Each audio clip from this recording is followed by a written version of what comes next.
In just 1 week's time since our last update of the construction progress of Universal Epic Universe, the entrance to this new theme park in Orlando is almost unrecognizable.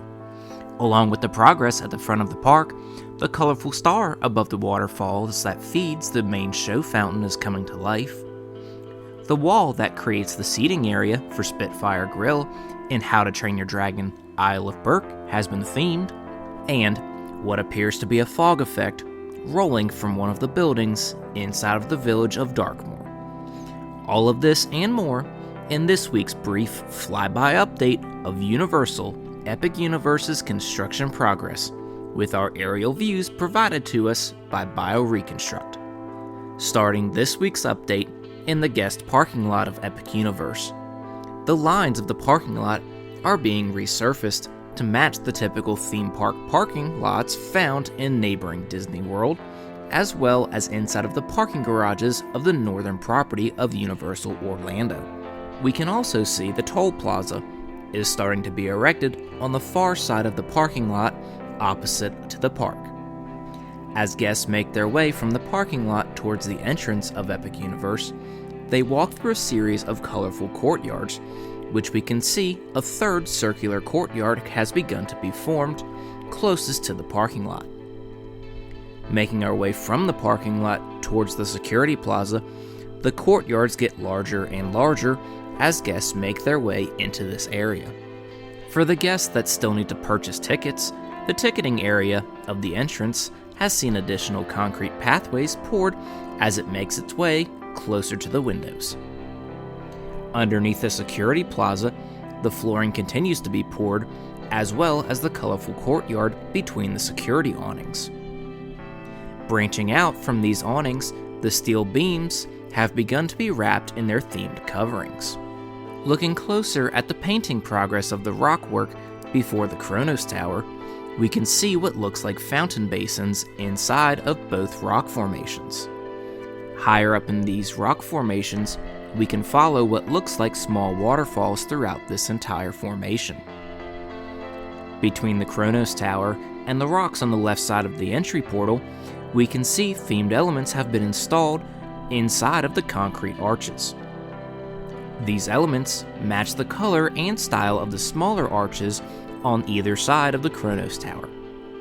This update, the Kronos Tower looks completely different than it did just 1 week ago.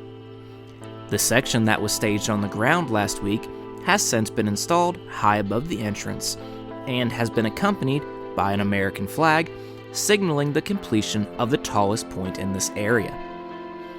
Not only has the tallest portion of the Kronos Tower been installed, but the yellow supports that have been visible have been removed and are laying on the ground nearby. Lastly, the first Epic Universe logo has been installed at the base of the Kronos Tower, just above the entry portal to Celestial Park. Just inside of Celestial Park, Luna Overlook's concrete has recently been poured. On either side of Luna Overlook, the pillars seem to be completely themed. Luna Overlook gives guests a one-of-a-kind view of Celestial Park, including the cascading waterfalls that feeds the first water feature of Celestial Park. Inside of these waterfalls, the rockwork continues to be sculpted as they make their way toward the Atlantic restaurant. The most recently started dining locations have seen a tremendous amount of progress along the roof since last week. There looks to be a second tier on the roof at an entrance or exit to the indoor seating area. The initial roofing is following close behind, nearing completion. In the kitchen area of this location, we can see the yellow waterproofing on the ground, which signals concrete will be poured in the near future. Throughout Celestial Park, there have been a number of new concrete walkways that have been poured, which are pointed out by arrows in this aerial view. Along with these new walkways, a new circular concrete form has appeared near Constellation Carousel. It is likely that this will be another colorful courtyard that we have seen in several areas of Celestial Park. On top of the smaller dome of Constellation Carousel that houses part of the queue for the ride, the ribs have been painted gold to match the ribs of the larger dome. A few more panels of the main dome have also been installed since last week, as the number of staged on the ground has diminished. Overlooking the main show fountain sits the venue we believe will be named Meteor Astropub, which has seen the staged arched windows installed on the rotunda. One of the other venues on this side of the park is the Blue Dragon Pan-Asian Restaurant, where new corner themed elements have been installed on the roof. At the top of the show fountain, above the waterfall that feeds the fountain, sits a guest walkway. Centered in this walkway is the new star pattern that has been under development for the last several updates. Since last week, though, the star has branched out and we are now seeing color inside of this form. At the back of Celestial Park sits the on-site resort of Helios Grand Hotel, which has seen the initial roofing of the lobby overhang completed. In the pool area, the concrete forms continue to be prepared between the pool and the hotel tower. On the roof, something interesting is happening. The copper roof section that was on top of the ballroom last update has since been removed. For a short time though, there were two sections of this roof in the area, one on the dome side and one on the park side, but now just the section on the park side remains. In the shadows of the Helios Grand Hotel sits Dark Universe, where rolling from one of the buildings inside of the village of Darkmoor looks to be some sort of fog effect. The coffins that we saw in this area of the land being built last update appear to be themed and painted as of this flight. Lastly, Dr. DeLacy's has been fully painted and the scaffolding that was around the chimney has been removed. Next door to Dark Universe, inside of Super Nintendo World, there are a few things to note inside of Donkey Kong Country. Behind the lift hill of Minecart Madness, we can see several airplane parts being staged on the ground. At the bottom of the lift hill, before the coasters make their way up the hill, it appears there is a new themed element that has been installed.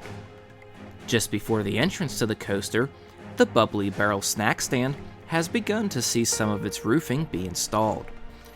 Next to the Bubbly Barrel, where we believe will be the character meet and greet, the initial framing for this structure has been completed.